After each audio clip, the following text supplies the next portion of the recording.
Hello बच्चों, I am doctor Atula from doctor Atula's house of biology. Continue करते हैं biomolecules के साथ। ये हमारा सेकंड वीडियो है। पिछले वीडियो में हमने इंट्रोडक्शन और अमाइनो एसिड किए थे और इस वीडियो में अब हम बात करते हैं लिपिड्स की। तो लिपिड्स क्या है? टू स्टार्ट विद एक एक तरह के लिपिड की हम बात करेंगे। टू स्टार्ट विद हम fatty acid, simplest type of lipid से स्टार्ट करते हैं। कार्बोक्सिलिक ग्रुप के साथ आर ग्रुप लगा दिया जाए तो फैटी एसिड बन जाता है। फैटी एसिड में 1 से लेके 19 तक कार्बन्स हो सकती हैं। हमारी बुक 2 को डिस्क्राइब करती है। 1 is palmitic acid and the second is arachidonic acid. जो पामिटिक एसिड है वो 16 कार्बन है। याद रखना कैसे है, जब आप स्ट्रक्चर करोगे तो COOH मतलब कार्बोक्सिलिक ग्रुप के कार्बन को भी हमने इंक्लूड करना है। तो आप उसको देख सकते हो स्ट्रक्चर CH3, CH2 14 है विद इन ब्रैकेट्स और साथ में COOH है। काउंट करोगे तो आपको 16 कार्बन्स मिल जाएंगे पामिटिक एसिड में। इसी तरह से एराकिडोनिक एसिड जो है वो 20 कार्बन कंपाउंड है। तो ये तो हो गया basic simple fatty acid.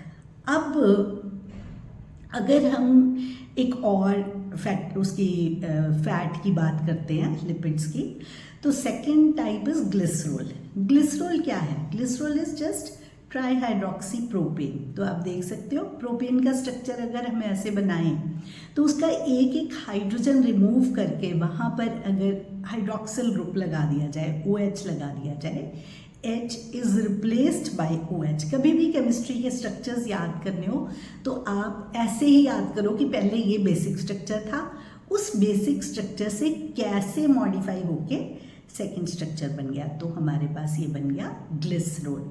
This is trihydroxy propane. अब इसी ट्राईहाइड्रोक्सी प्रोपेन के साथ अगर हम RCO लगा देते हैं तो इट बिकम्स ग्लिसराइड।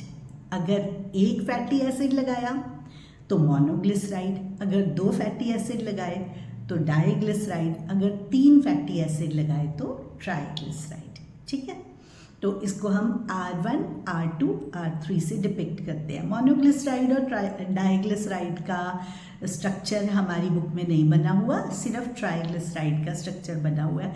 तो अगर आप इस मेथड्स को फॉलो करोगे कि कैसे इसका हमने रिमूव करके कि हाँ इसको रिप्लेस कर दिया फैटी एसिड के साथ। किसको? ग्लिसरॉल में जो ट्राईहाइड्रोक्सी प्रोपेन था उसमें हमने जो लास्ट वाला हाइड्रोजन है उसको रिमूव करके हमने फैटी एसिड वाला ग्रुप लगा दिया। अब एक फैक्ट और है फैटी एसिड्स में, दे कैन बी अनसैचुरेटेड या सैचुरेटेड। अनसैचुरेटेड का मतलब क्या है कि एटलीस्ट 1 डबल बॉन्ड होना चाहिए। बाकी डबल या ट्रिपल बॉन्ड्स हो सकते हैं पर मिनिमम ऑफ 1 डबल बॉन्ड होना चाहिए। और जब हम अनसैचुरेटेड की बात करते हैं तो that is without multiple bonds. तो NCERT में डिस्क्राइब नहीं है बट अदरवाइज ना ऐसे है, जब आप एडवर्टिजमेंट देखते हो उसमें लिखा होता है इसमें मूफा है, पूफा है। तो MUFA is mono unsaturated fatty acid, PUFA is poly unsaturated fatty acid. इसी तरह से ईफा होता है, EFA is essential fatty acid. तो ये सिर्फ आपको मैं जनरल अवेयरनेस के लिए बता रही हूँ, अदरवाइज ये NCERT में डिस्क्राइब नहीं है, हमारे सिलेबस का पार्ट नहीं है। तो नेक्स्ट अब बात करते हैं, ये तो हमारे पास बेसिक स्ट्रक्चर हो गया। नेक्स्ट हम बात करते हैं फॉस्फोलिपिड्स की। तो इसी ट्राइग्लिसराइड के स्ट्रक्चर फिर से वापस देखते हैं। ट्राइग्लिसराइड का स्ट्रक्चर, उस ट्राइग्लिसराइड के स्ट्रक्चर में से अगर आप एक साइड का फैटी एसिड वाला पार्ट रिमूव कर देते हो और उसकी जगह पे ये ग्रुप लगा देते हो फॉस्फेट वाला और साथ में ये नाइट्रोजन के साथ 3 मिथाइल ग्रुप्स नीचे की तरफ अटैच हुए, तो इसमें NCERT में नाइट्रोजन के ऊपर पॉजिटिव चार्ज नहीं लिखा हुआ, तो ये आपने चार्ज साथ में लगाना है। ये करेक्टेड वर्जन है बट लेकिन NCERT में जो गिवन है आप उसको भी एज सच याद कर सकते हो।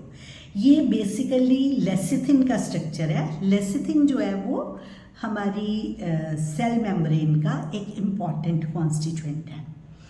नेक्स्ट हम बात करते हैं इसी में कोलेस्ट्रॉल की। तो कोलेस्ट्रॉल को हमेशा बैड सेंस में पढ़ा जाता है, ये एक कोलेस्ट्रॉल का बढ़ना एक नेगेटिव पार्ट होता है, लेकिन वैसे कोलेस्ट्रॉल हमारे सेल मेम्ब्रेन का एक मेजर पार्ट है।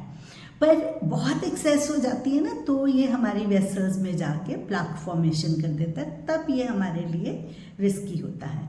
तो कोलेस्ट्रॉल का बेसिक स्ट्रक्चर देखें तो 3 बेंजीन की रिंग्स बना के, पहली 2 एक ही लेवल पे है, दूसरी जो है उससे स्लैंट करते हुए उसके साथ एक जो है पेंटोज शुगर बनाएंगे।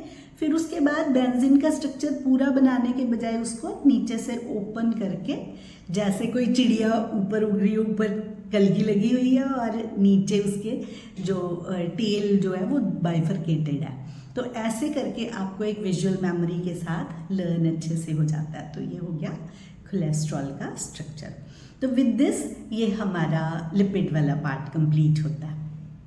अब जो नेक्स्ट बात करते हैं वो हमारी बुक में डिस्क्राइब्ड है, नेक्स्ट न्यूक्लिक एसिड्स वाला पार्ट, मतलब कि नाइट्रोजीनस कंपाउंड्स जो कि हेट्रोसाइक्लिक रिंग वाली हैं। यहाँ हेट्रोसाइक्लिक क्या होती है, जब कार्बन के अलावा कोई और एलिमेंट साथ में आ जाता है, तो इन दिस केस नाइट्रोजन आती है।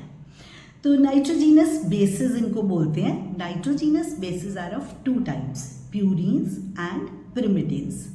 जो प्यूरीन्स हैं वो डबल हेट्रोसाइक्लिक रिंग कैरी करती हैं अपने में। डबल हेट्रोसाइक्लिक रिंग का मतलब यह है कि उसके साथ एक रिंग के साथ दूसरी रिंग अटैच्ड है। सेकेंड चीज़ जो है वो आपको अगर इसका स्ट्रक्चर याद करना है तो थोड़ा सा केमिस्ट्री की नॉलेज के साथ करेंगे। उसके ना कार्बन के नंबर्स लिख के उन नंबर्स के हिसाब से किन नंबर्स पर नाइट्रोजन है वो हमें थोड़ा दिमाग में रखना है। तो आप देख सकते हो प्यूरीन्स के अंदर 1, 3, 7, 9 पोजीशन के ऊपर हमारे पास नाइट्रोजीनस बेस है। तो इसी तरह से अगर हम पिरामिडिन को देखते हैं तो पिरामिडिन के अंदर पोजीशन नंबर 1 और 3 के ऊपर नाइट्रोजन प्रेजेंट है। तो अब जो प्यूरीन्स हैं वो है adenine and guanine. AG purine से आप प्यूरीन्स याद कर सकते हो। वेयर एज पिरामिडिन्स 3 हैं, तो वो 3 सिंगल रिंग वाली, सिंगल हेट्रोसाइक्लिक रिंग वाली, तो वो 3 है CTU से, चंडीगढ़ ट्रांसपोर्ट यूनियन से आप याद रख सकते हो इसे, cytosine, then thymine and uracil. अब इसमें याद करने वाली क्या चीज़ है कि DNA और RNA में अगर हम देखें ना तो इनमें ना 3 तो सेम होते हैं नाइट्रोजीनस बेसिस, लेकिन 4th बेस पेयर में जो थायमिन है DNA में, that is replaced by uracil in RNA। तो ये आपको याद रखना है। ये तो हुए नाइट्रोजीनस बेसिस। अब नाइट्रोजीनस बेसिस के बाद अगर हम बात करते हैं तो इसको ना ज़रा इस वे से पढ़ें कि नाइट्रोजीनस बेस के साथ शुगर्स अगर अटैच कर दी जाए तो शुगर कौन सी होती है, पेंटोज शुगर होती है। Pentose sugar and nitrogenous base attach करने से इट बिकम्स न्यूक्लियोसाइड्स। उसी में जब न्यूक्लियोसाइड पे हम फॉस्फेट ग्रुप अटैच कर देते हैं तो इट बिकम्स न्यूक्लियोटाइड। यहाँ पर जो नाइट्रोजीनस बेसिस हैं वो आपस में बॉन्ड्स बनाते हैं, hydrogen bonds. Adenine and thymine आपस में बनाता है डबल बॉन्ड।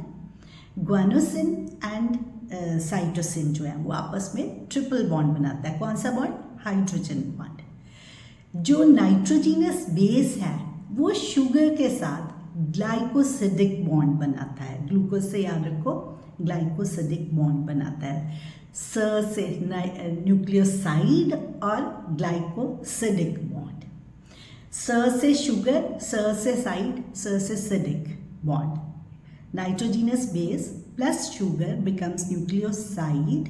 उस न्यूक्लियोसाइड में ग्लाइकोसिडिक बेस है। अब इस न्यूक्लियोसाइड के साथ अगर हम फॉस्फेट को टाई अप करते हैं तो इट बिकम्स न्यूक्लियोटाइड। न्यूक्लियोटाइड में एक फॉस्फेट दूसरी शुगर के साथ फॉस्फोएस्टर बॉन्ड से कनेक्टेड है, पर क्योंकि ये फॉस्फेट शुगर एक इकट्ठा कंटिन्यूटी में चलते हैं, तो ये एक शुगर दोनों साइड के साथ फॉस्फोएस्टर बॉन्ड बना रही है, इसीलिए इसे बोलते हैं फॉस्फोडाइएस्टर बॉन्ड। तो न्यूक्लियोटाइड्स कैसे अटैच्ड हैं आपस में? Sugar and phosphate phosphodiester bond के साथ अटैच्ड है। अब दूसरी बात आती है इनके नाम याद रखने के लिए। न्यूक्लियोसाइड्स में जैसे नाइट्रोजिनस बेसिस थे एडेनिन, तो वैसे ही अब एडेनोसिन जो है SINE लगता है प्यूरीन के साथ। डाइन DIN ही लगता है हमारे पास पिरामिडिन के साथ। तो आप इसको देख सकते हो, ये हमारे पास एडेनोसिन एंड ग्वानोसिन, ये प्यूरीन से बनने वाले न्यूक्लियोसाइड्स हैं। इसी तरह से साइटोसिन से सिटिडिन एंड थायमिन से थायमिडिन एंड यूरिसिल से यूरिडिन की फॉर्मेशन हो गई। ठीक है, ये तो हो गया न्यूक्लियोसाइड्स। अब इसी में आयलिक एसिड जैसे कि एडिनाइलिक एसिड और ग्वानाइलिक एसिड, AG प्यूरीन्स थे ना, तो एडेनिन और ग्वानिन वाले जो न्यूक्लियोसाइड्स थे उन्होंने एडिनाइलिक एसिड एंड ग्वानाइलिक एसिड बना दिया।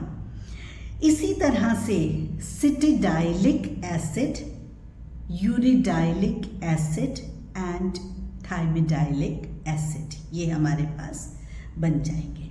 तो उसी तरह से जैसे डाइन था, यहाँ डाइलिक बन गया। ये हमें वर्ड्स याद करने, वो एडिनाइलिक एसिड था, ये डाइलिक है। ये वर्ड्स पीछे वाले याद रखने। ये मैं आपको क्यों स्ट्रेस कर रही हूँ, क्योंकि ये सारे वर्ड्स वो लिखेगा MCQ के अंदर, और उसमें आपको पूछा जाएगा इसमें से न्यूक्लियोसाइड्स कितनी हैं, इसमें से न्यूक्लियोटाइड्स कितनी हैं। अगर आपको ये क्लियरली सारा याद होगा तभी आप उस क्वेश्चन को आंसर कर सकोगे, क्योंकि वहाँ नंबर पूछा जाता है। तो जब नंबर पूछते हैं, अगर आपका एक भी गलत है तो आप उसको अच्छे से जस्टिस नहीं कर पाते उस क्वेश्चन के साथ, और वो आपका क्वेश्चन गलत हो जाता है, रॉन्ग मार्क्स भी होते हैं ना। गलत होने का यही तो नुकसान है, क्योंकि नेगेटिव मार्किंग है। तो सिर्फ यही नहीं होता कि आपको वो 4 मार्क्स नहीं मिले, बल्कि आपका एक नंबर कमाया हुआ आपका ख़त्म हो गया है ना। तो you have to be very careful with this, और साथ ही साथ आपको इनके दोनों के स्ट्रक्चर्स याद कर लेने हैं। जैसे आपको काउंटिंग से बोला है, बार बार लिख के देखेंगे तो आपको कोई प्रॉब्लम नहीं आएगी। एडेनिन एंड यूरिसिल का स्ट्रक्चर दिया हुआ है, एक प्यूरिन एक पिरामिडिन NCERT में। उसके साथ ही जब राइबोस शुगर हम कर लेते हैं तो उसके साथ एडेनिन लगा दो तो वो हमारे पास एडेनोसिन बन जाती है, विच इज़ अ न्यूक्लियोसाइड। और इसी तरह से यूरिडिन बन जाती है न्यूक्लियोसाइड, राइबोस शुगर के साथ अटैच करने से। और न्यूक्लियोटाइड सिर्फ एक ही डिस्क्राइब्ड है, दैट इज़ एडिनाइलिक एसिड। तो ये हमारा जो है इसके साथ ये वाला पार्ट जो है जो कंटेन कर रहा है सारे न्यूक्लिक एसिड के सब यूनिट्स को, वो कंप्लीट होता है। न्यूक्लियोटाइड्स बहुत सारे बन जाते हैं तो वी कॉल देम पॉलीन्यूक्लियोटाइड, और पॉलीन्यूक्लियोटाइड्स मिलके DNA या RNA फ्रेम कर देते हैं। होप आपको समझ आ गया हो सारा। कोशिश करना कि एक गो में अगर नहीं हो रहा तो इसी चीज़ को स्प्लिट करके, कि अकेले न्यूक्लिक कंपाउंड्स अलग से कर लिए, लिपिड्स अकेले अलग से कर लिए, इसको रिपीटेडली इसके स्ट्रक्चरल फॉर्मूला को लिख के देखो। उसके बाद ढेर सारे MCQs सॉल्व करो तो आपको सर्टेनली ये अच्छे से क्लियर हो जाएगा। Wish you all the best.